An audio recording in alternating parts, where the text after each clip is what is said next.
Greetings, Teen here. This is a audiovisual recording, time and date stamped in the archivable format for public record. I want to talk a bit about history versus mystery. When we go into the depths of history, of ancestry, the records, we go into that place that we call India now, that before 1948 it was known as Hindustan. When we go into those records, into the beginning of that civilization, we're looking at 6,000 years ago, that kind of history. When their civilization started, their first king, now in their records they don't deal too much with dates. As you go back into, once you pass, I think around 2,000 years, you go back into that history. Going further back, you wouldn't have dates as we record it now. It's more dynasties, because the time is based on the ruler or the ruling family who controlling the civilization at that point in time. So you have first, second, third dynasties, and during this dynasty you have time recorded within this dynasty. When the new dynasty start, time restart. So when you go right back to the first dynasty, the first king is Buddha. He's the first. And when he came to power, he was a teenager. And as the story goes, when he first came to power, how he came to power is that he and his entourage, his royal entourage, his family, his whole bloodline, they came to the zone on ships. They landed on ships. They came from a land far, far away. Months on the sea. Years actually on the sea. Until they reached that place. Right? They met some people there. They called them the Dravidians. And through intermingling, intermarrying, interprocreation between them, that is what results in the present being we refer to as an Indian now. But when they now landed, they were basically in two groups. Now, simultaneous with that arrival of these beings in India, we had a point in a similar time in history where the Mayans were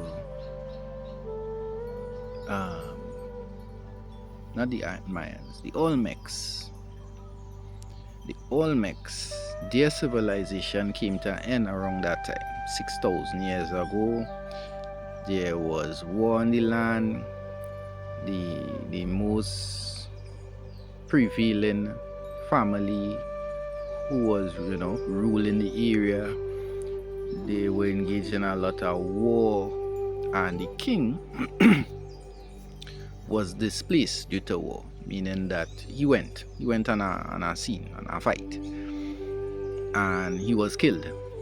So the power fell to his son, the prince, who was a teenager at the time. Due to the king being killed, meaning that the infiltrators, or the ones putting up the resistance, they were gaining ground. So the prince and the royal family and the whole entourage, they left, loaded up on ships and left. And that is where you have this simultaneous landing of these people from a land far, far away in India. To add to this story, Buddha's mother, her name is Maya. The Olmecs of South America, their name changed to the Mayans. It's the same people living in the same place. But then from that around that same time in the archaeological records, they are being recorded as Mayans. And Buddha mother named Maya. So we see how the facts lining up for a certain story. Even in the Mayan records now, they talk about a great, they had a civilization that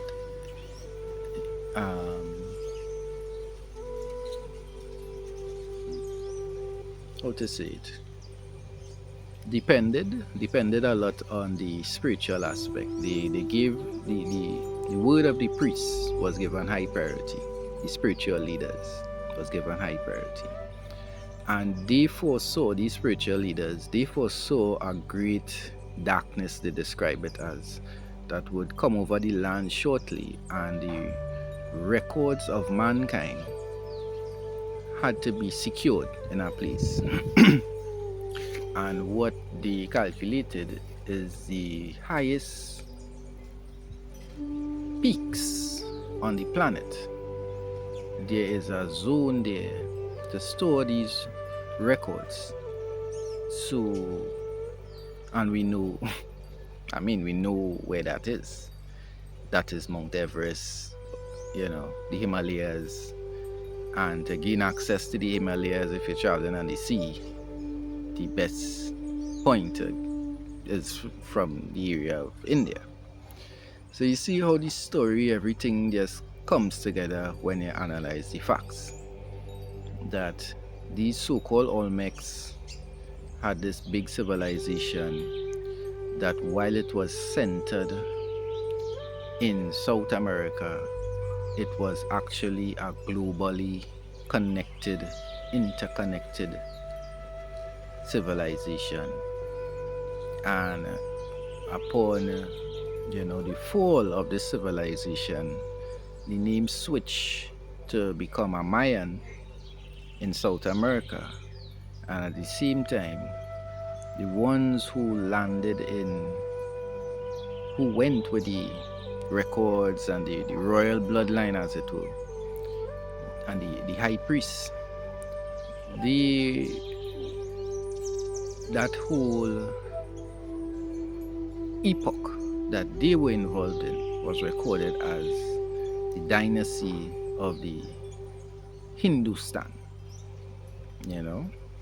This also corroborates with the stories in India, that men just show up, all these temples and advanced architecture and pyramids that in India, they have stories that men just show up a day, and like there's a story in the villages I can't remember the name of the village in India. They will tell you about a temple compound. They have the temple compound there still, still standing.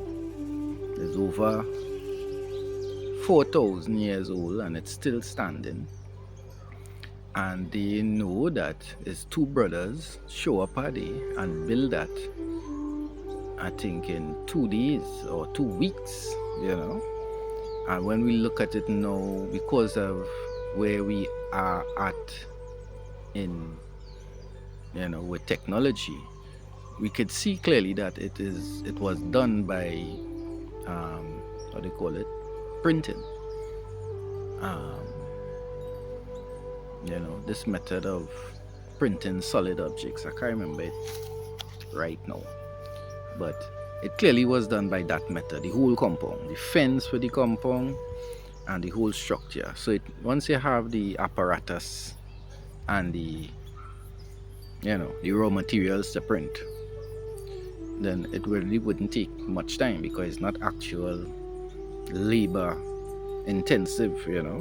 It's a machine. Once the machine could run, it would be running. So you see how They twist and turn the story all around, and now telling people nonsense that the you know they came from India as indentured laborers. That's our next aspect too. That they came as an indentured laborer, meaning that you come here to work for the government. That your purpose in this existence. You plant garden for the government. That is what your ancestors came here for. That is your sole purpose in this existence. Anything other than that is extra. You know? That have no basis in reality. This place we call in India now has the most variance of climatic conditions on the planet. You know, you could get any form of land formation and climatic conditions in that area. So there would be no motivation, as in zero motivation, for someone to leave there, travel for months to a place where they could get land to plant, to have enough land across there to plant.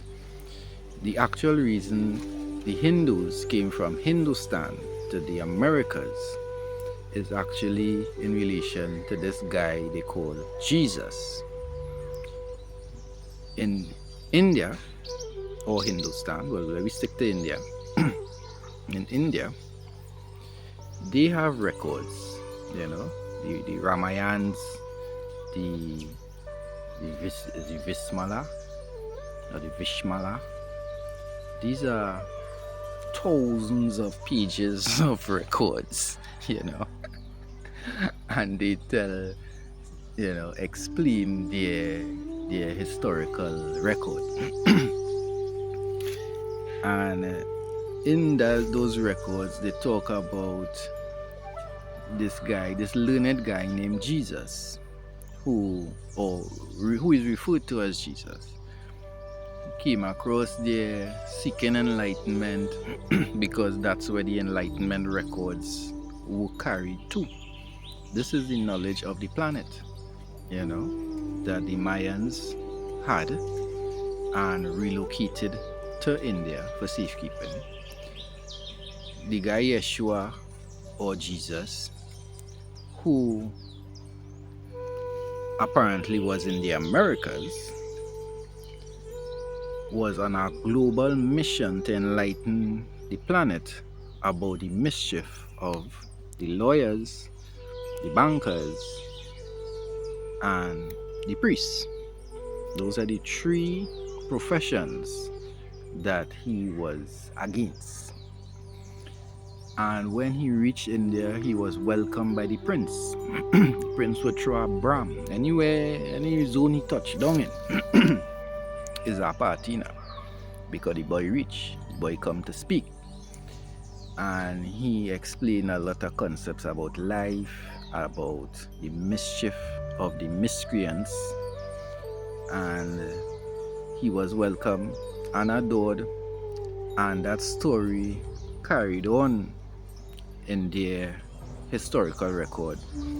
So in the time of the 1800s, when these people of Hindustan were being invaded by the English, they heard stories that, you know, the English have areas, controlling areas in the zone that Jesus was from, or Yeshua, or whatever his name was. So that is why they came. Why wouldn't they? You know, you get to go in an area where one of the most learned men, you know, that is his original land. That is the reason why they came. You know. But the colonial powers who have laid siege to the land and the people, they can't allow that to come out, because they have a story they invent that this same guy, Jesus, Yeshua, whoever his name was, he original to a place on the planet that is the most confusing place to really think about. He is original to the middle of the east. There's no middle of north, south, or west, but there's a middle of the east apparently. And this middle of the east is on the continent of Africa actually. So you could see the invention involved in this place, that they invent a place, call it the Middle East, say that is where the guy from, because they can't let the people who are living in the place that the guy actually from to know that he is the family, because they're trying to convince them that them is a bunch of shit up. When come from nothing, they ain't own nothing, them is slaves. Used to load them up on ship like dog and transport them across the ocean, so them, and they have no records of that, you know. It's just nonsense now. They have never produced a ship. They have ships that the Vikings use. And 100 AD, 200 AD, they have these ships. And that is how much? Almost 2,000 years ago. And ships from 200 years ago, they don't have any. They don't have a single one. They have one ship they produced and said that was a slave ship, but that ship left, used to dock in England. The registration of that ship is for Liverpool, England. So even if that was transporting slaves, they wasn't coming across to the Americas, it was going in England. So you could see the nonsense involved in the whole story, you know. The whole thing is just a fabrication to throw people off so they would know who they are, because if they know who they are, you know, they would realize they can't, because it's just, apparently it's just for you to know now. Once you know who you are, they can't control you anymore. The whole control is based on a boy believing, or a girl believing that you don't have a choice, you know. And once you see what you realize, and you realize that you have a choice, then they would, their power would not exist anymore. And you could see that correlation there now, you know, because I like things to add up and make sense now, because knowledge is power. We know this. Knowledge is power. Knowledge don't feel like power, it don't sound like power. Knowledge is power. That is how the statement goes, right? Knowledge is power. And once you learn, you have knowledge. And once you have power, you can't be controlled, because you are the holder of the power. So that's just how I break down of the history versus mystery concepts. More to come. How the thing go? Notice the agent is notice the principle. Notice the principle is notice the agent. What I do?